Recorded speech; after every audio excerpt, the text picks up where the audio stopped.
Hay, panaginip lang pala.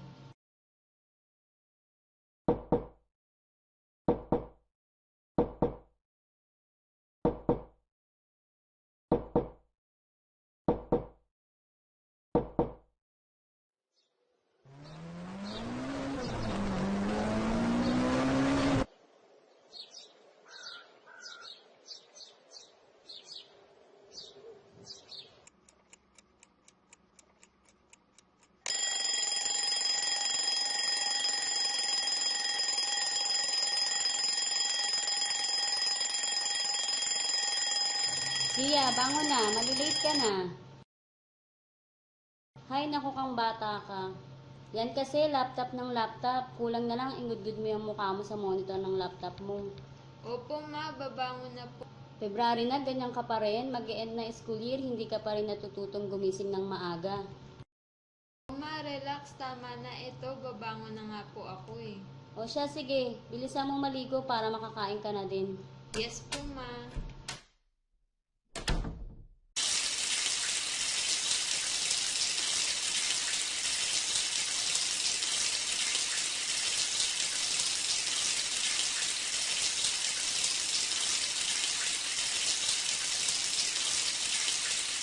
Ano kayang ibig sabihin ng panaginip kong yun?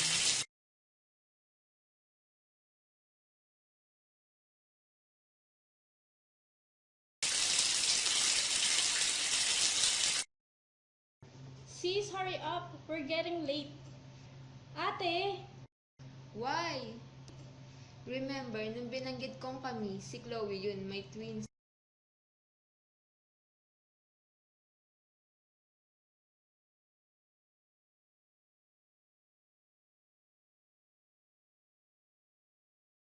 Dalian mo, pinaghihintay mo yung pagkain. Oh, eto na sis, ang aga-aga sumisigaw ka kaagad. Anong maaga? Tignan mo nga yung oras. Maaga pa ba yan?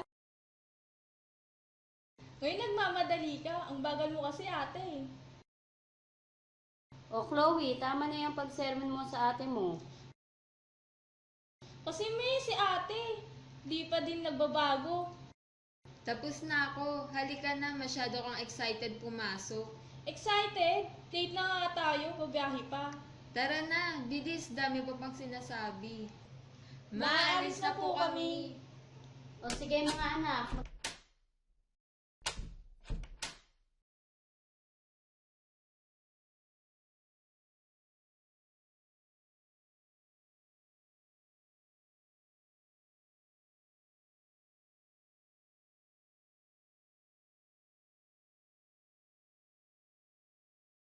O yung lagi kong pinagbibilin sa inyo ha. Opo ma, lagi namin tatandaan yun.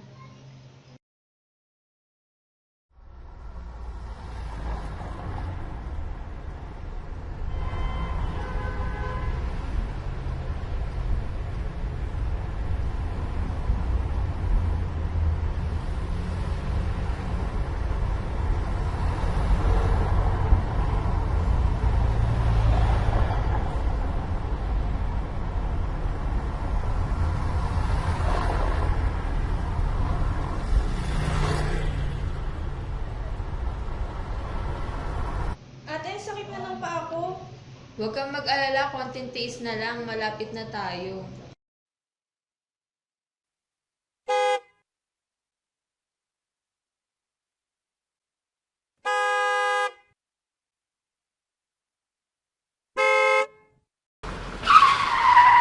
Ouch! Hey, what's you going? Excuse me, ikaw kaya ang di tumitingin sa dinadaanan? Whatever. Di ka man lang marunong mag-sorry. For what, ikaw hindi dumitingin sa dinadaanan mo. Sama mo naman, kuya. Hindi ka kasali dito. Mind your own business. Aba, aba! Sis, hayaan mo na siya. Tara na.